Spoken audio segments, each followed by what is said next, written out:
Hello everyone, it's Leo and it's time to talk about episode 39 from Hirogaru PreCure. Happy Halloween! And I won't lie, I have to say I'm pretty disappointed because I was really expecting Kabaton in this episode, but at the same time, Batam really served as Cure Pumpkin. I was pretty sure it was gonna be Kabaton as Cure Pumpkin, but no, it was actually Batam, and he had such a diva transformation scene. It was incredible. He served with a capital S. Honey, I cannot even be angry at the episode because that was a slayage. Oh my god, it was incredible. Come on, it was really nice. And this episode was just mindless fun. I feel like there isn't much to say, but there is one aspect of this episode that I absolutely adored, which is the visuals. This episode was a treat to the eyes. There were so many great moments, like visually it was incredible. I really liked how they worked with the colors. I really liked how each of the main characters had their moment. Especially when they went to town, we had like Agaha being a diva and doing her regular pose. We had Mashiro giving out sweets. We had even little L handing out sweets. We had Sora being her athletic self. And we had Tsubasa doing a little show with flowers. It was really nice. And I really like the premise of the episode as well, with the kids talking about Yo-Yo as if she were a real witch, because she does lots of strange things. You know, she picks up stones, she makes the baby float, and like lots of little details that for us that are watching the show makes a lot of sense, but for people that are around her in Soroshido might think of her as this very unique lady because she is very iconic and very unique. I think that's the best way to explain how Yo-Yo is. And I love how they played along, you know. Agaha just got the idea and she was ready to put it into motion and say like, okay, you think that we live in a witch house? You're gonna see what a real witch house is. And everything was created so I feel like that was the highlight of the episode to me. Visually, it was stunning. I really liked it. And I also liked how they were all having fun, playing along, them being the pumpkins that helped the witches, Yo-Yo and L being the witches. It was cute. Sora and Tsubasa were all very excited and they were trying to discover how to play the pumpkins. And, you know, just adorableness. And I just have to say, Batam was again the star of the show. Just like in episode 34, I think. Yeah, I really think Kabaton would be even better, but you know, Batamonda's personality just makes it work so well for this kind of thing. You know, doing it out of spite for the Cures to tarnish the Cure names, being Cure Pumpkin and ruining the Halloween party, it makes way more sense for Batam than for anyone else. So I just have to give it to Batam here and his great plan in being Cure Pumpkin. And again, he received an act of kindness when he was super angry, and he was going to use Underg energy. I wonder if he still can. Probably, because he is still the same Batam. Like visually, he is still the same.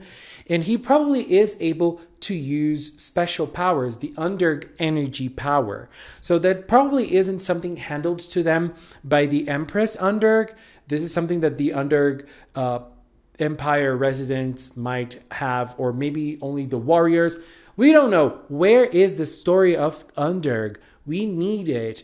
Come on, Hirogaru Sky, give it to us. But you know, before he summoned his own monster, he appeared. Skeerhead appeared. And the girls were even thinking that Skeerhead was the one to create this plan. But, you know, obviously it wasn't him. And we had some nice moments in this fighting scene, I believe. The fighting scene, I think, was not as iconic as the rest of the episode, but it was still good. I feel like the girls were able to, you know, think of new techniques, and Kuroskai was able to show her true feelings at that moment. She wanted to participate in the Halloween party. I mean, she is not from Earth, so obviously this is a new thing for her. She really wanted trick or treat, especially with Mashiro. Girl, you know, they all want to do everything together, and they always want to do everything together, Sora and Mashiro. And so, you know, they were able to defeat the monster by using like a very nice technique, a group technique.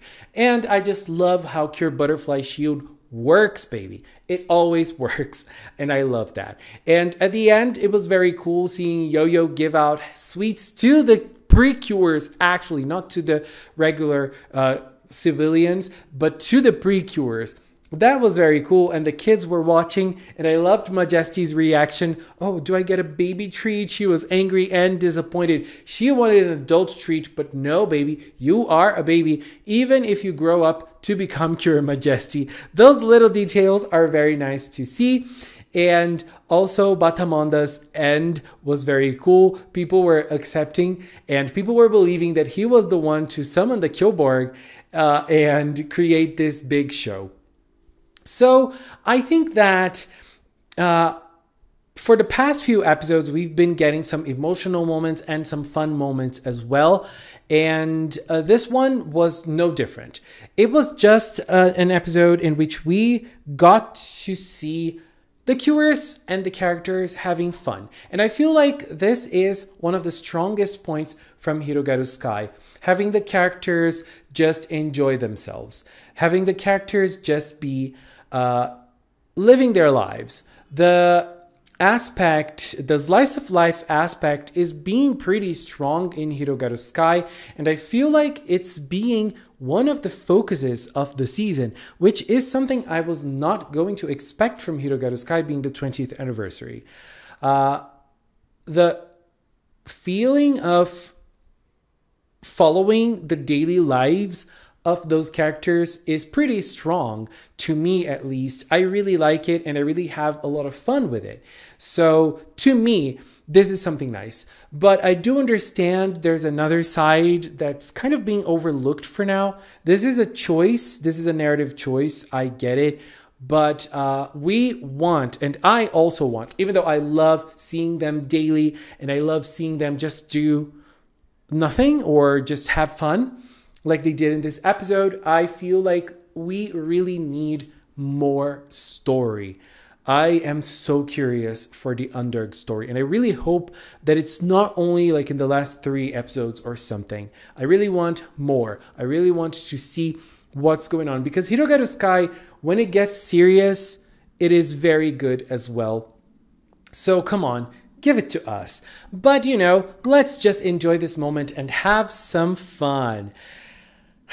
You know, I just have to give it to this episode because the hero corner of this episode to me was Batamonda's transformation into Cure Pumpkin. The way he was mimicking the transformation scenes from the Cures. Oh my god. And he was kind of sexy in some moments. Batamonda, that side of you we did not see before. So girl, I just have to give it to him. You were great as Cure Pumpkin, even though I was waiting for my husband Kabaton. You killed it. Not gonna lie, you rocked this moment. Anyways, babies, this was my opinion on episode 39 from Hirogaru Sky PreCure. Are you going to celebrate Halloween? What are you going to dress up as? I don't know if I'm going to celebrate. Probably not. So I'm not going to dress up as anything, unfortunately.